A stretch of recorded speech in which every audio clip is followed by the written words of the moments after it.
तो तेजस्वी जी बिहार को बदनाम न करें। अपने सत्ता पाने की लोलुपता में, सत्ता पाने की चाहत में मुझे मालूम है कि ये लोग वैसे ही हैं जैसे मछली को पानी से निकाल दीजिएगा तो तरफ तरफ के मर जाती है। लालू जी जैसे सरीखे पार्टियों को अगर सत्ता बार बार ना मिले तो उनका नाश तय है।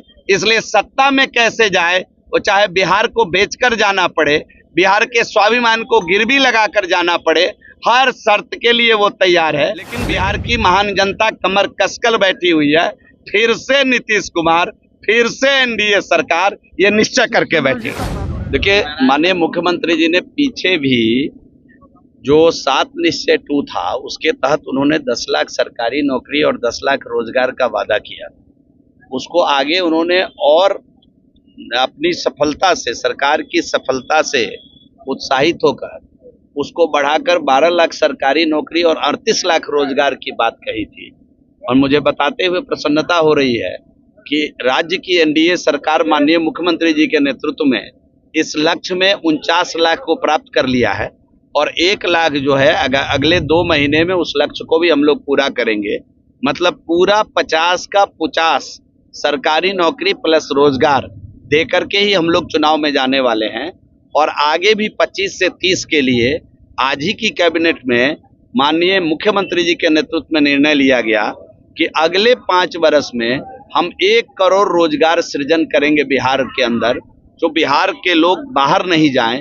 यहीं हम उद्योग के क्षेत्र में भारत सरकार और राज्य सरकार मिल करके जो अपॉर्चुनिटी ला रही है, अभी खाद प्रोसेसिंग के अंदर, अन्य फैक्ट्रियों में, इथेनॉल के अंदर बड़े पैमाने पर उद्योगीकरण करके, अन्य व्यवस्था लगा करके सरकार ने संकल्प लिया आज अपने कैबिनेट के माध्यम से कि 25 से 30 के बीच 1 करोड़ रोजगार सृजन करेंगे। तेजस्वी कह रहे हैं कि इतना पैसा आएगा कहाँ से कि नौकरी देंगे, ये चुनावी घोषणा जी। तेजस्वी कह रहे हैं अभी तेजस्वी जी को मालूम होना चाहिए ना, ये तेजस्वी जी को मालूम होना चाहिए कि आखिर 50 लाख कैसे दे दिए 7 निश्चय 2 के तहत। और आपको मालूम होना चाहिए कि मैं जब श्रम संसाधन मंत्री था तो हमने उस समय कौशल विश्वविद्यालय की परिकल्पना रखी थी। मैंने कई राज्यों का अध्ययन भी किया और बिहार में एक कौशल विश्वविद्यालय, नेशनल स्किल यूनिवर्सिटी खुले, इसकी मैंने पूरी विधिवत प्लानिंग की थी। और मुझे प्रसन्नता है कि आज हमारे माननीय मुख्यमंत्री जी ने अपने भारत रत्न स्वर्गीय कर्पूरी ठाकुर जी, जो बिहार के नेता नहीं जन जन के प्रिय नेता थे, उनके नाम पर स्किल यूनिवर्सिटी की स्थापना भी हम लोग करेंगे और उसके माध्यम से भी हम कौशल प्रशिक्षण दे करके बड़े पैमाने पर रोजगार सृजन करेंगे। तो जो मैंने लक्ष्य रखा है, हम लोगों के कैबिनेट, हमारे मुखिया आदरणीय नीतीश कुमार जी ने जो लक्ष्य रखा है उसको हर हालत में 25 से 30 के बीच पूरा करेंगे। राजधानी में हो रहे अपराध पर तेजस्वी घेर रहे हैं लगातार। तेजस्वी जी विकास पर चर्चा कर ले आकर के।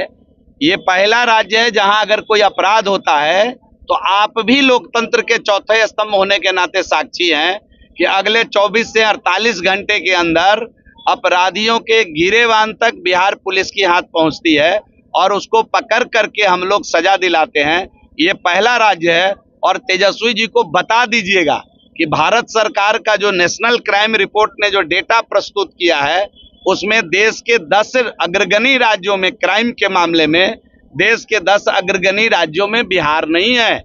और तेजस्वी जी को बता दीजिएगा, जानकारी दे दीजिएगा कि जो 10 प्रमुख शहरों का डेटा क्राइम का पेश किया है नेशनल क्राइम रिपोर्ट ने, उसमें ये 10 बड़े शहरों में, 10 शहरों में बिहार का कोई शहर नहीं है। तो तेजस्वी जी बिहार को बदनाम न करें। अपने सत्ता पाने की लोलुपता में, सत्ता पाने की चाहत में मुझे मालूम है कि ये लोग वैसे ही हैं जैसे मछली को पानी से निकाल दीजिएगा तो तरफ तरफ के मर जाती है। वैसे ही परिवारवादी पार्टियों को, लालू जी जैसे सरीखे पार्टियों को अगर सत्ता बार बार ना मिले तो उनका नाश तय है। इसलिए सत्ता में कैसे जाए, वो चाहे बिहार को बेचकर जाना पड़े, बिहार के स्वाभिमान को गिरवी लगाकर जाना पड़े, हर शर्त के लिए वो तैयार है। लेकिन बिहार की महान जनता कमर कसकर बैठी हुई है। फिर से नीतीश कुमार, फिर से एनडीए सरकार ये निश्चय करके बैठी है।